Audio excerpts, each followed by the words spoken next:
Moving forward, the man responsible for the troubled VA medical system gives us a progress report.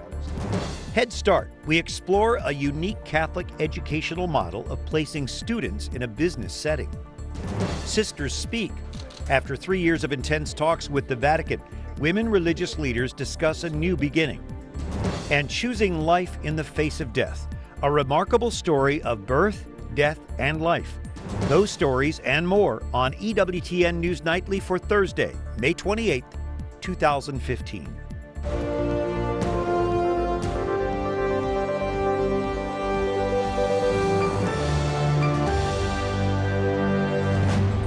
Good evening from Washington. We thank you for joining us. I'm Brian Patrick with your news now.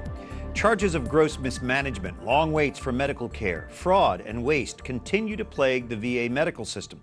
But progress is being made, according to VA Secretary Robert McDonald. Susanne LaFrankie is here with more. Well, Brian, the VA is still making news. Secretary McDonald readily admits mistakes have been made. He says services are improving for veterans, but the Department of Veterans Affairs is still under heavy scrutiny. This VA hospital under construction near Denver is $1 billion over budget. The agency's own internal audit recently revealed $5 billion a year in wasteful spending. And just last week, House Speaker John Boehner said the agency is no better off than a year ago when it was revealed vets had to wait months in line to get medical care. VA Secretary Bob McDonald says that has changed. 97% of our appointments were within the 30 days of the desired date. 20% were same day. Those are good numbers. McDonald admits more work needs to be done. Vets agree. We don't want to leave anyone behind, whether it be a Vietnam veteran or an Afghanistan veteran or a World War II veteran. Army veteran Deborah Snyder flew Black Hawk helicopters for 22 years. She started the Operation Renewed Hope Foundation.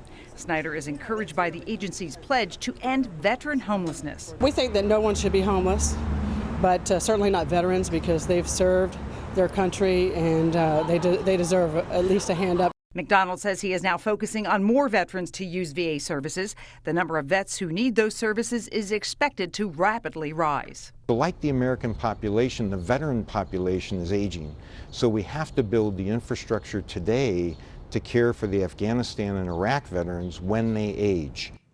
Currently, 9 million veterans are in the VA system. Secretary McDonald's goal is to get all 23 million vets to use the government services. It's quite an undertaking, Brian. Susanne LaFrankie, thank you. Some of the other stories our EWTN News Nightly team has been covering in today's world. Illinois healthcare providers who object to procedures such as abortion could soon be forced to provide patients a path to those services. Today, the Illinois House takes up the Health Care Right of Conscience Act against strong opposition from pro-life lawmakers. Illinois State Representative Peter Breen of the 48th District joining us. And Peter, this bill that's before the legislature, how would it affect pro-life doctors and pregnancy centers? Well, two main ways. Number one, it requires the discussion of all, quote, legal treatment options. And of course, we know that in every pregnancy situation, abortion is a legal treatment option. So it would force doctors and pro-life pregnancy centers to discuss that. Number two, the text of the bill says that you have to, for a woman who requests an abortion, you have to hand her a list of providers that you reasonably believe may provide her that service. And that, at least as best I can tell, is material participation in a way that is sinful, and that these pro-life doctors and pregnancy centers think is sinful in the act of abortion. Is this part of a strategy to keep the pro-life centers from doing what they do? Well, we're seeing this across the country, from California all the way to the East Coast. This is part of the ACLU strategy and their ally strategy to force people of faith to participate in and assist in abortions. You specialize in First Amendment law. Doesn't this go against federal law? Absolutely. Number one, there are specific federal laws that protect people from being forced to participate in abortions. Number two, the First Amendment of the United States Constitution, its free speech clause in particular, prohibits this compelled speech. As well, the free exercise clause prevents the federal government and other state governments from targeting pro-life people of faith based on their religious convictions. All right. Illinois Representative Peter Breen, thanks for being with us, Peter. Thank you, Brian. And the Catholic bishops of Nebraska welcome a landmark vote abolishing the death penalty. In a statement, they encourage the faithful to continue praying for civic leaders in the work for peace and justice. State lawmakers voted to override the governor's veto. Nebraska now joins 18 other states and the District of Columbia in banning capital punishment. Floodwaters continue to rise in Texas as another round of storms approaches. Near Houston, the Colorado River is about to reach flood stage. People living nearby are being told to evacuate. In north and central Texas, rain and storm runoff are causing more problems. There are nearly 36 confirmed storm-related deaths in Texas, Oklahoma, and northern Mexico. The president of FIFA responds to calls for the global soccer organization to clean up its act. Sepp Blatter spoke before the soccer governing body's Congress in Switzerland. He admits there have been some corrupt officials in the past, but says they're in a minority. I will not allow the actions of a few to destroy the hard work and the integrity of the vast majority of those who work so hard for football. His speech comes the day after the U.S. charged several FIFA officials in a corruption scandal. The Justice Department accuses them of racketeering, wire fraud, and money laundering. Blatter has not been charged, but some have called for his removal. Well, the race for the White House gets even more crowded for Republicans. Former New York Governor George Pataki is the latest to join. He declared today in Exeter, New Hampshire, which claims to be the birthplace of the Republican Party. The 69-year-old faces an uphill battle for recognition in a crowded field of contenders. Former Pennsylvania Senator Rick Santorum threw his hat in the GOP race just yesterday. He calls on Americans to pray for a spiritual renewal to heal our land. Santorum pledges to fight for American workers while standing strong on conservative social issues. The Vatican's media operations are in for a major overhaul to improve efficiency. We go to Rome now. Alan Holdren has more on this. Alan, what would the overhaul entail? Well, Brian, the man in charge of the commission to propose this reform of Vatican media, his name is Lord Chris Patten, said yesterday in London that his proposal to reform the Vatican media communications is to bring together the newspaper, the radio, and the television operations under central management, which they aren't today. Also, the Vatican press office, he said, which is understaffed and under huge pressure, needs to have more people available in more languages to be able to be on the 24-hour news cycle, which is expected of any organization today. Well, Pope Francis certainly makes a lot of news, and there's a lot going on at the Vatican. Will this mean that the media out of the Vatican will become more available to correspondents and news organizations? That's the idea. That's what they're hoping. They're hoping that that these reforms will be something that will be implemented in a short time frame. That's Lord Chris Patten hoping for that. I spoke with someone who's on another commission that the Vatican has implemented to put into force these changes. They said that Lord Chris Patten's proposals are just proposals at this point. They're going to have to see what can be done in all reality. Brian? And of course, everything at the Vatican does take time. All right, reporting from Rome, Alan Holdren. Alan, thank you. Good night. Thank you, Brian. When we practice what we preach, we bring others closer to Jesus. That message from Pope Francis in this morning's homily. E uno che si dice cristiano e vive come mondano allontana quelli che gridano aiuto a Gesù. The Pope saying someone who calls himself Christian but lives a worldly life drives people away. The faithful who live out what they believe help draw others to Jesus. The Holy Father encourages Christians to examine their conscience to see where they fall. Well, it's graduation season, and the National Shrine hosts many Catholic commencement ceremonies at this time of year. Jason Calvi is there tonight with graduates who've already experienced the business world. Jason? Brian, right now, 59 seniors are graduating from Don Bosco Cristo Rey School. It's part of a network of 28 schools across the country that combines work and study. It's giving a Catholic education to kids who normally couldn't afford it. If you guys want to bring stuff back, you guys can. Nancy Salmeron doesn't know where she'd be if she hadn't gone to school here. They want to see you graduate.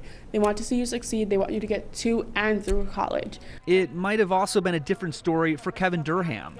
It's only my dad and me, so we don't have that much income. So the school offering that ability made it easier for me to come here. The key unlocking a Catholic education for these low-income students is taking this motto seriously. 5 times a month, the students go to work to pay part of their tuition. Kevin worked at Fannie Mae. So I worked on their capital markets trading desk, which exposed me to like the whole financial markets, and from there I knew I wanted to be a trader. So going to finance was the best idea. Kevin's next step is Georgetown University. His classmates voted him most likely to succeed. As for Nancy, is most likely to change the world. Nancy Salmon and Carlos Luna. She's going to the University of North Carolina with a solid foundation.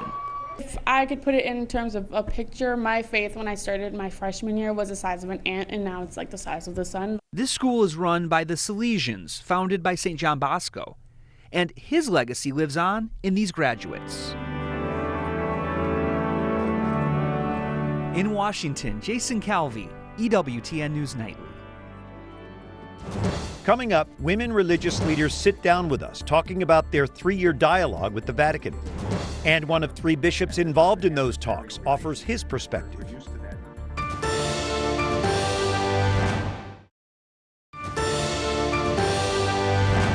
It's Thursday, the 28th of May. For the EWTN News Nightly team, I'm Brian Patrick. Well, more than a month has passed since the Vatican concluded its investigation of the main umbrella group of American religious sisters.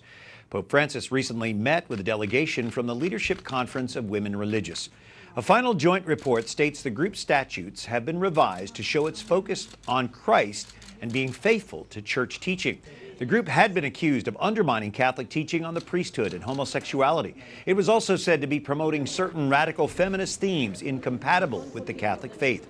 We asked the sisters who lead this group about the reform process conducted by the Congregation for the Doctrine of the Faith. I think what we came to understand is all of us that were in the room at any given time love the church and love the gospel and the mission of Jesus, and certainly love the people of God.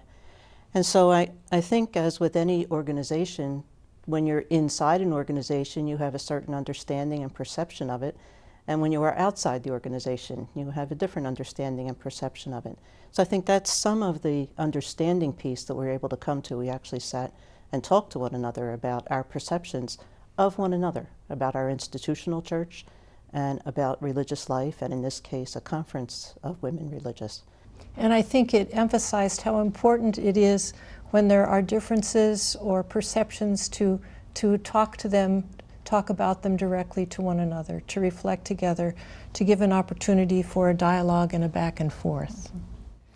Are there substantive changes that have come out of this? I wouldn't say that there came about substantive changes. More that there's a sharper focus on things that we wanted and CDF wanted, but that we weren't articulating in the same way and understanding in the same way. As we talked about wanting speakers and publications to be clear about faith and how faith interfaces with contemporary developments in science and so on. And we want to be sure that what we put out there in the public is clear. So we both wanted the same thing, but we weren't sure of each other at first. An essential change, at least it seems to me, is the expectation that has been raised now that conversation is possible within the church among the various groups and various entities, even if it appears to be argumentative, whatever, that there's a pattern for exploration among parties that might be disagreeing. And I think that this raises an expectation among all of us so that we're not as afraid of what might be a potential conflict.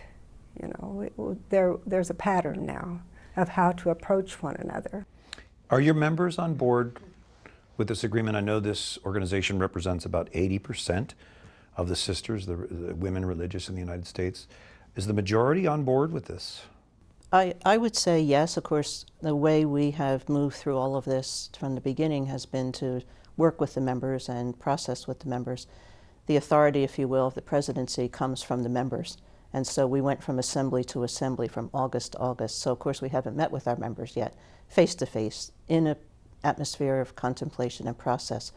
So our sense from our members, though, is, I would say, twofold: a sense of gratitude and an understanding that as we move forward from this, there's an opportunity for these spaces for conversation about faith and the way we approach faith. More of our conversation coming up tomorrow, beginning with a very difficult, direct question for the sisters. Meanwhile, Bishop Thomas Paprocki, a canon lawyer, is one of 3 bishops part of that process. We asked him about meaningful changes resulting from the agreement. Well, I would say that there was some clarification of what took place. So a clarification that indeed the Leadership Conference of Women Religious is an official entity of the Holy See. It's not some kind of a private association.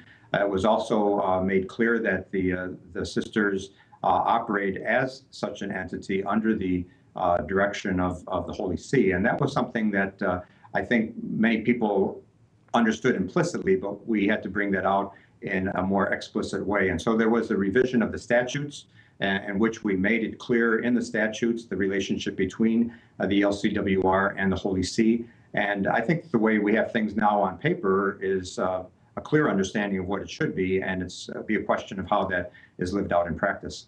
And I wonder finally what you have learned from this process yourself, and perhaps your appreciation for the women religious and the work they do. Well, I learned a great deal, and so did the other bishops working with me, because we spent a lot of time, I'd say the first 1.5 to 2 years, we listened to each other. And it was a very civil and courteous dialogue, not that there weren't times that we had some disagreements or differences of opinion. But the very important thing, I think, that was characteristic for this whole process was that I think the outside world was looking at us as this was an adversarial relationship. And we're used to that in the political context of people going head to head and fighting with each other. And we saw ourselves, and we were very explicit about this when we sat down, we were brothers and sisters in Christ. And brothers and sisters in Christ can have misunderstandings or differences of opinion, but that's a very different way to approach the relationship, and the tone of the relationship was, in that sense, very respectful, and we were treating each other as brothers and sisters and fellow Christians. Well, thank you so much for that insight. We appreciate it. Bishop Thomas Paprocki, thanks for joining us. You're welcome. Up next, new calls for criminal justice reform as a staggering number of Americans now have criminal records. And this little girl is alive and healthy because her mom chose life for her child over her own.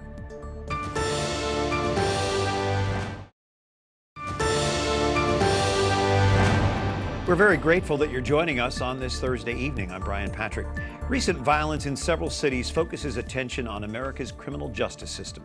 After the arrest and death of Freddie Gray led to riots in Baltimore, some call the system broken. Now leaders are looking for ways to fix it. Judy Conte from the National Employment Law Project joining us, and you were part of a discussion today bringing this criminal justice reform to communities. So why is employment so key to this reform process? Because it is the single most effective thing to keep people from recidivating. If we can get somebody a job, we can employ them for 40 hours a week, and they can support themselves and their families, they're going to be able to turn their lives around. But it's not easy to get someone who has a felony on their record a job. It's not. It's brutal. We're a very unforgiving society, and when too many employers see that conviction, that's the end of the story, and they're not willing to inquire any further. What can be done to improve that rate of employment among those with a criminal record? Well, there's one great policy called Ban the Box, and it can be enacted by law, but it can also be adopted by private employers by choice. And it means they don't ask about the conviction on job applications. They wait till later in the process when they know people are qualified, when they've gotten to know them as human beings. And we find that when they ask the question later in the process and do the background checks later, they give people a chance to explain. They judge them as human beings in their totality, and people are often willing to be much more forgiving than they are on that initial application. And it improves employment rates for people with records tremendously. So when that box is checked, they're pretty much gone out of the system. In most cases, yes. So by delaying that, that's very interesting. I hadn't heard that approach. Why should we as Catholics be concerned about this issue? Because we're all created in God's image and likeness. We have the infinite capacity for change and rehabilitation and redemption, and we need to give people that chance. Pope Francis is pretty big on this, isn't he? He sure is. And is that helping in your cause at all? It is. You know, we see people from the faith-based communities, from all perspectives, really embracing this cause and understanding that the over-criminalization and over-incarceration and punishment that we've employed since the 1980s has destroyed communities of young men. And there's nothing Christian about it, and there's nothing effective about it. Is there a way for communities to work with police to reduce this incarceration rate, or is this even a policing issue? Oh, it's absolutely a policing issue. You know, we've done a lot to pass laws that criminalize poverty and criminalize behavior of people that have mental illnesses. So it's really important for us to work on reforming laws so that police aren't enforcing laws that criminalize things that are somewhat beyond people's capacity to deal with at times. But it's also important with police to work with communities to understand where they are and what they're struggling with. And when they do that and they use their policing tactics fairly and with compassion for the communities, that's going to go a long way towards reducing crime as well. Do you think this should be just a community issue, a local issue, or should the federal government be involved? I think every aspect of our communities, all the way up through the federal government, should be involved. We have a lot of federal crimes with very harsh and unforgiving punishments that are meted out very disproportionately based on race and socioeconomic status. So we need to be going at this problem from every angle we can, whether it's state, local, private, police, and our communities. From the National Employment Law Project, Judy Conte, thanks for being with us. Thank you. Well, a young Minnesota mom recently died from a pregnancy-triggered cancer. Catherine Szeltner shares how she said yes to life even in the face of death. Brian, Athena Kruger was a woman her husband describes as a hard worker, loving, fun. But just weeks into her first pregnancy, Kruger discovered a lump in her breast. Doctors first said it's just part of being pregnant, but later confirmed she had an aggressive cancer. At 15 weeks pregnant, Athena Kruger started chemotherapy sessions to fight off her cancer. And at 32 weeks, baby Amari was born.